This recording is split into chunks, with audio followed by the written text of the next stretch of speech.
जो है यही दर्द हमें तमाम तरह की मुसीबतों में, चाहे जेल जाना पड़े, चाहे लाठियां खानी पड़े, चाहे मुकदमे झेलने पड़े, चाहे भूखे पैसे रहना पड़े, तमाम तरह की जो मुसीबतें होती हैं उनमें हमें लड़ने की हिम्मत देती है। और तो और जब गोलियों का सामना भी करना पड़ता है तो ये दुख दर्द ही हमें लड़ने की हिम्मत देता है। हम ये सोचते हैं कि जब बाबा साहब अम्बेडकर अपने 4-4 बच्चों को कुर्बान करके उन्होंने हमारे लिए हक अधिकार की व्यवस्था की, तो उनका खून होने के नाते हमारी जिम्मेदारी बैठती है कि जो उनका अधूरा काम है हम लोग उसको पूरा करें। आप महसूस करो, किसी ने हमारे बारे में नहीं सोचा था। हमारे बारे में सोचने के लिए किसी रानी के यहाँ कोई राजा नहीं पैदा हुआ, किसी रानी की संतान ने हमारे बारे में नहीं सोचा।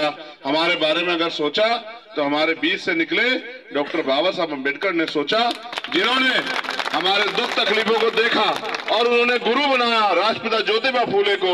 इस आधार पे नहीं कि वो पैसे वाले थे, इस आधार पे कि राष्ट्रपिता ज्योतिबा फूले ने अपना पूरा जीवन, उनकी पत्नी मां सावित्रीबाई फूले ने अपना पूरा जीवन गरीबों, शोषितों, पिछड़ों, दलितों, मुसलमानों, तमाम जो वंचित वर्ग की जातियां उनके बच्चों को पढ़ने के लिए लगा दिया। आज हम एहसानमंद हैं राष्ट्रपिता ज्योतिबा फूले के, आज हम एहसानमंद हैं छत्रपति साहू जी महाराज के, आज हम एहसानमंद हैं बाबा साहब अम्बेडकर के, आज हम एहसानमंद हैं संत राम बी प्रजापति के, आज हम एहसानमंद हैं महामना रामस्वरूप वर्मा के।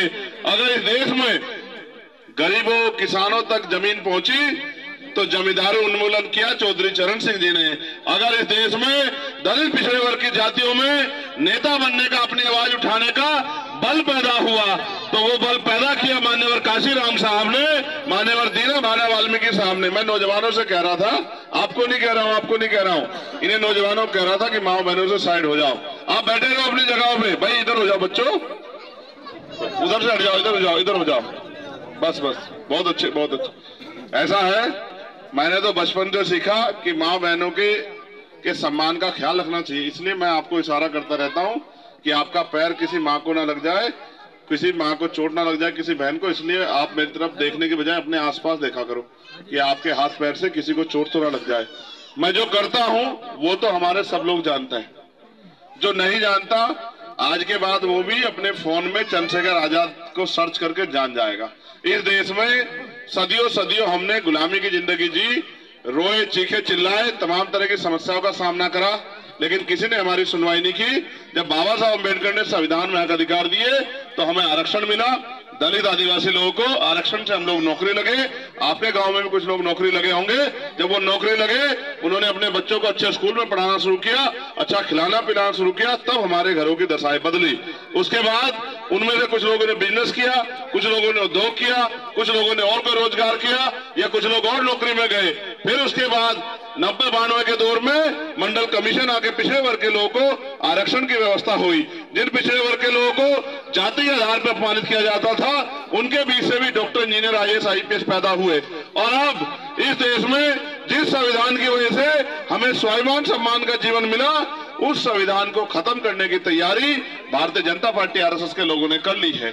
हम ये सोचते हैं कि ये जो अच्छी अच्छी बातें करते हैं ये हमारे हितैषी है, मगर हम ये भूल जाते हैं कि ये वही लोग हैं जिन्होंने जीते जी बाबा साहब अम्बेडकर की शव यात्रा निकाली, उनको अपमानित किया, उनको अपशब्द किए, उनके ऊपर आरोप लगाया, उनको तमाम तरह की मुसीबतें सहने के लिए मजबूर किया, उनको बार बार बेइज्जत किया।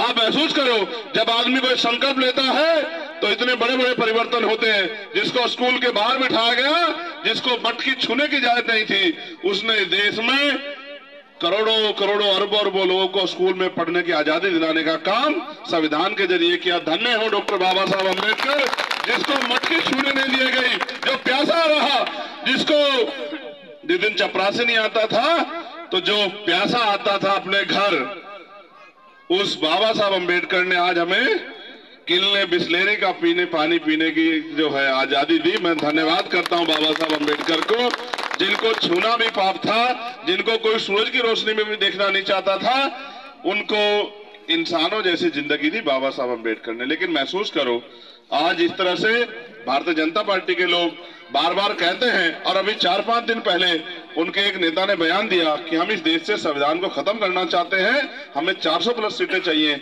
आप महसूस करके देखो, पाल को, प्रजापति को, कश्यप को, विश्वकर्मा को, सैन को, सैनी को, मौर्य को, साक्य को, कुशवाहा को, जाट को, गुजर को, यादव को, पटेल को, कुर्मी को, चमार को, वाल्मीकि को, पासी को, धोबी को, कोरी को, खटीक को, इनको कुर्सी पे बैठ के डॉक्टर इंजीनियर बनने का अधिकार संविधान के अलावा कैसे मिला, आप बताओ।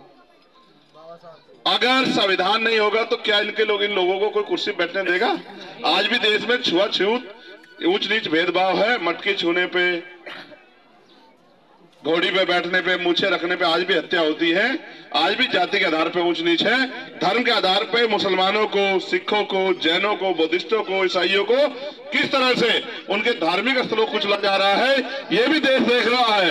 हर व्यक्ति की निगाह आपकी तरफ है कि आप क्या करोगे। मैं आपसे बस ये कहना चाहता हूं, इस देश में अगर जुर्म जाति की बेड़ियां काटनी है और स्वाभिमान सम्मान का जीवन चाहिए तो आपको संघर्ष करना पड़ेगा, क्योंकि जो कौम संघर्ष नहीं करती उसके हिस्से में भीख आती है, और जो कौम भीख मांगने काम करती है उसको अधिकार नहीं मिलते हैं। हमें देश में डॉक्टर बाबा साहब अम्बेडकर ने वोट का अधिकार राज करने के लिए दिया है, लेकिन आज हम इस देश में गुलामी बेबसी की बेड़ियों में जकड़े हुए हैं। आज भी हजारों लोग ऐसे हैं आपके जिले में, आपके विधानसभाओं में, आपके कस्बों में जो मिल जाएंगे, जिनके घर के पास आप जाके देखोगे तो आपको पता लग जाएगा कि उनके घर पक्के भी नहीं हो पाए, प्लास्टर की व्यवस्था भी नहीं हो पाई। उनसे आगे बढ़ोगे तो आपको ये पता लगेगा कि देश में एक तरफ अमीर लोग हैं जिनके कुत्ते भी एसी वाली गाड़ियों में घूमते हैं, जिनको खाने के लिए 50 तरह के पकवान मिलते हैं। वही देश में ऐसे भी लोग हैं जिनको एक टाइम का खाना भी खिंच के मिलता है। कुछ लोग ऐसे भी हैं जिनको पीने के लिए साफ पानी की व्यवस्था भी नहीं होती।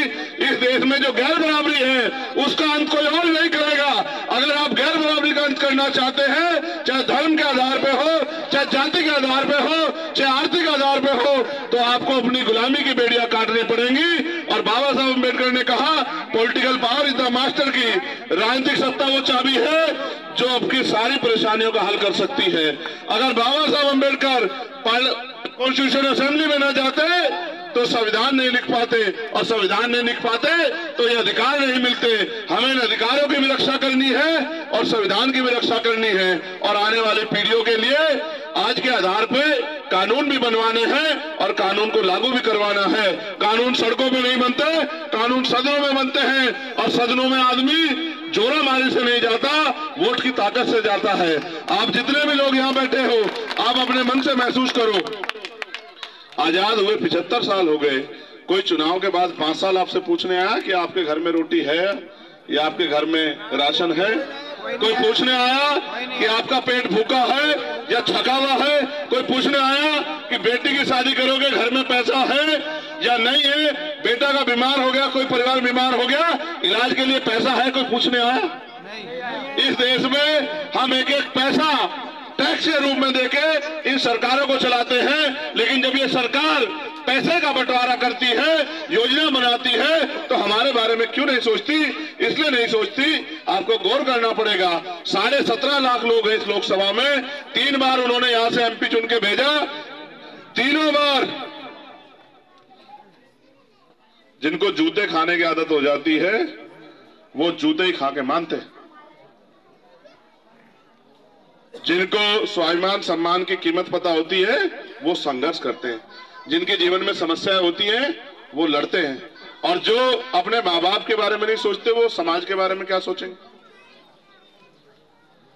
जो सुबह तंबाकू गुटखा खा के शराब पी के गलियों में घूमते फिरते हैं, जिनके बच्चे मजबूरी में पेट पालने के लिए जिनके हाथ फैले हुए हैं, उनको अपने घरों के बारे में सोचना चाहिए, उनको अपने अंदर झांकना चाहिए। क्या